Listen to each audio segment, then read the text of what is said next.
Here we are again, folks. This is Brother Peter with tidbits from the Word. I'm representing our church today at Faith Church, and we are in a camp in Middle Georgia doing a project of love for a group of children that can use some love. All the children in the world today are neglected. The majority of them are neglected with love. Everything but love today. Do you know the way that we're going to show love in this world today is to allow Christ to live through us and show real love? Love, you know, science knows about love, but they don't really know what love is. Love is something from the inside out. It's not something from the outside in. You can say, well, I love this guy enough, I bought him on the street a drink or anything. Well, you showed an act of kindness, but the love would be to take him home with you and feed him, give him a bath, and let him enter into your realm of life. Now, that's real love. But if we will properly apply love in our life, we'll go to bed with it at night, we'll wake up with it in the morning. I love the Lord. I love the Lord enough, and I'm going to go there this morning on this tidbit. Right here in Matthew chapter 6, and the Lord speaking here. He said, "But thou, when thou prayest," talking to 12 grown men, 12 disciples, "when you pray," he said, "enter into your closet, and when you shut the door, pray to thy Father which is in secret." And this is what he said to do here. Pray in secret. "Thy Father which seeth thee in secret shall reward thee openly." How about that? God has rewarded this old boy you're looking at right here openly for several years now. But as I get older and older, the more and more I see the rewards of God. He said, "But when you pray, use not vain repetition," like some people do. They've got these prayers that are vain repetition, puffed up, and hey, y'all look at me, I really know how to pray and all this and that. No, by the way, I've been around people, the only time they've ever prayed is when they were asked to in the church, and then they pray 15-minute prayers that don't go any further than the ceiling. So when you pray, pray to the Lord in private, not in vain repetition as the heathen do, thinking they shall be heard of them much speaking. "Be ye not therefore like unto them, for your Father knoweth," listen to this, "your Father knoweth what things ye have need for before you ask." Hey, God's sitting in heaven saying, "Hey, Brother Peter, I know what you need, son. I know what you need. Ask me for it. I'll give it to you. I know I can see what you need. Ask me for it, and I'll give it to you." And you've got to ask. Once you ask, you receive. And so don't walk around and miss saying, "Well, I wish God would do that, I wish God would do that." No, ask Him. Ask Him. Listen, I have had in the last month a direct prayer that I prayed directly to the Lord. Directly to the Lord. Directly to the Lord. 2 or 3 pretty good sized things happened for me in the last month that I prayed for. And I kind of prayed for them off the wall. I just said, "Lord, I would like to have this and this and this, thus so, to do some things with in my life." Bang, bang, bang, bang. There they were. A man pulls up and I says, "I got this for you," and unloads it. I can't believe it. But God, He said, "After this manner, therefore pray ye, our Father, which art in heaven." Period. Where is our Father? Our Father of pure love. Where is He? He is in heaven. That's where He is. He's in heaven. And we are to pray to Him in heaven. And He said, "Hallowed be thy name." Now we are to hallow God. People run around today everywhere. If you don't put earplugs in your ears, you will hear people cursing God and cursing the God of heaven and cursing the Lord and cursing the things that are spiritual. So therefore, be careful how you talk too. Be careful of the euphemisms that are out there today. Do not say those things. It said, "Give us this day our daily bread." asking Him for our daily bread. Today, it just so happens I have a cup of coffee here made here at the camp by a lady. She went and got the coffee, brought it in this morning, made it in the pot, and handed me a cup of coffee. Wow, I enjoy a cup of coffee, but that is a blessing from God. It wouldn't be so if I was out on the foreign mission field right now. I'd probably been to Mexico, and you can be in Mexico the rest of your life and not get a cup of coffee. But the thing about it is, if you like something, you like it. And you have to learn to live without it if you're in a country that doesn't use it. He said, and forgive us our debts as we forgive our debtors. Wow. Listen, every little old thing you do during the day, be careful how you walk. Be careful how you step. Be careful what you say. Be careful how quick you are to answer. Be careful what you do. Love is gentle, kind, meek, and temperance. And it's not, it is a gentle thing to have. Love is a good thing to have. It said, lead us not into temptation, but deliver us from evil. For thine is the kingdom, the power, and the glory forever. Amen. And this period is behind every 3 words or so there. And you need to stop and look. And He is the power, He is the glory, He is the one that we need to follow. God is love. He is love.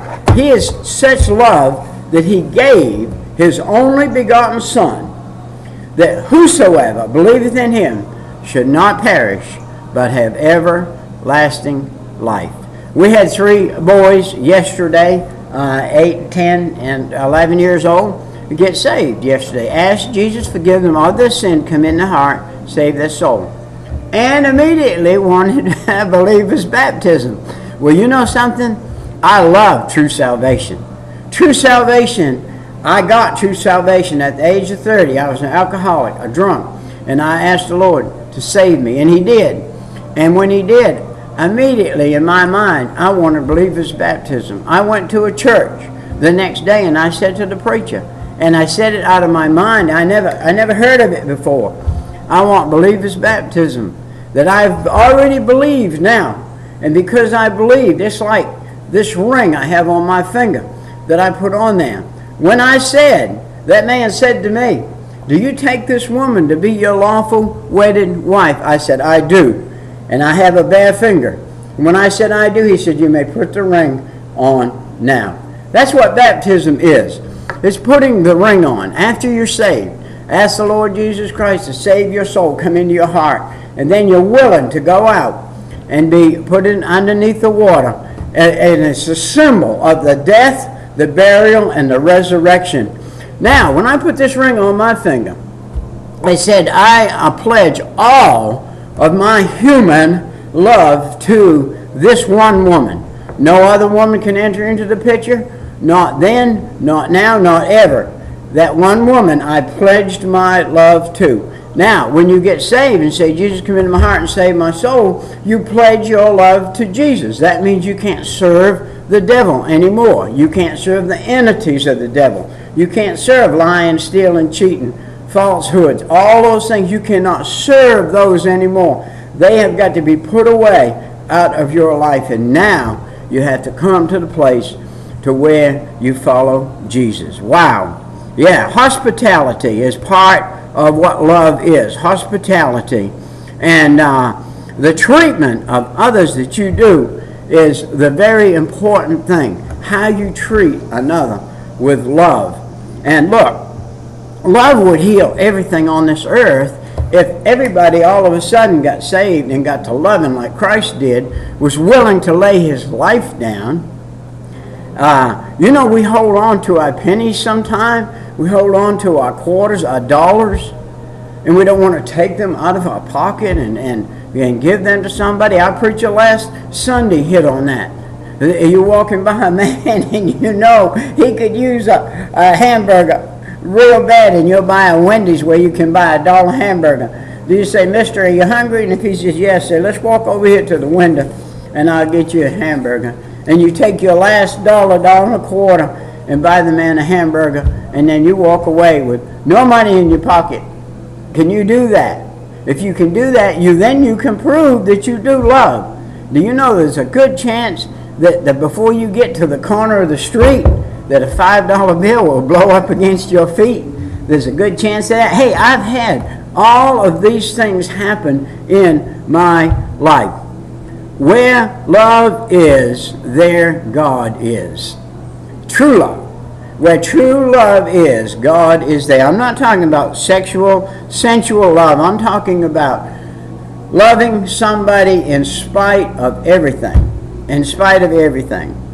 Sometimes I'll see a man cursing, slamming, hollering, banging, and everything, and I say, God, put a little love on him. Put a little love on him. Calm him down. And if I get a chance to talk to him, I'll put a little love on him, calm him down, say, hey, you know it could be worse. Things could be worse. Things could really be bad. Just because it didn't go your way, you got mad. You could I have a broken leg or your foot cut off or something. So, look, love is to,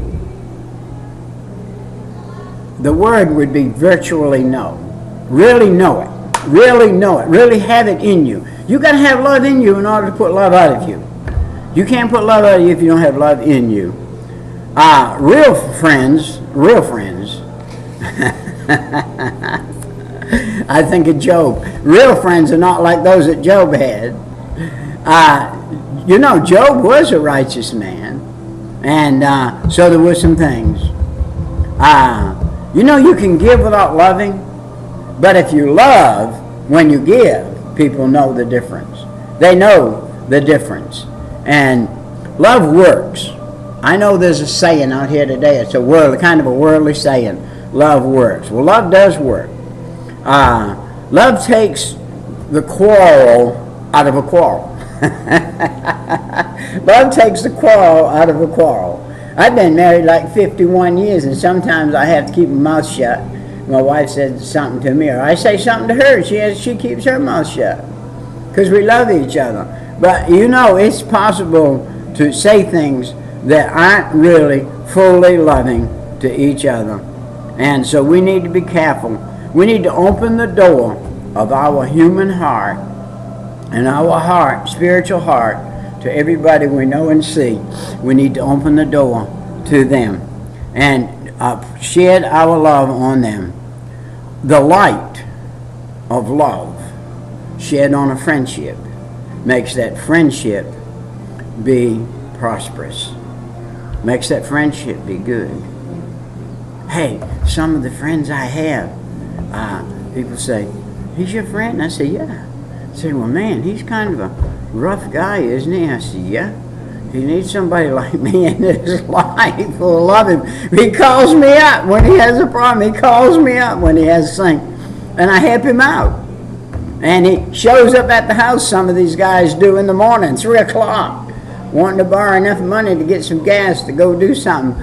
And shows up at odd times. And shows up at the worst time. And you have to do your best to be loving. Listen. If you're not loving, learn to be loving. A friend is a person with whom you dare to be yourself. Do you dare be yourself around everybody? No. But you can be yourself around a friend. You can talk about things around a real friend, a loving friend, somebody who loves you and you love them. You can be yourself. Love is shed passionately on another person without dissimulation or without any physical connotation to it, but just to love. And without condition, no matter what the guy looks like, smells like, or does, or acts, or how he talks. I have talked with people before, and I'm talking to them about the Lord, and they are cursing and swearing, taking the Lord's name in vain, and really think nothing of it. Well, of course they don't. They're not saved. They don't know Jesus. And they don't know that the devil has got their tongue saying these things. Wow. Well, our time is just about come and gone. I had a 15-minute thing here. The best gift The best gift of the heartstrings of your heart is the music of love. If you can play the heartstrings of music of love from your heart. Love sees through a telescope, not a microscope. A microscope defines little bitty things. Love takes on anything. And that's the way it needs to be. Well, this is Brother Peter with Tidbits from the Word. We'll see you next time. Bye-bye.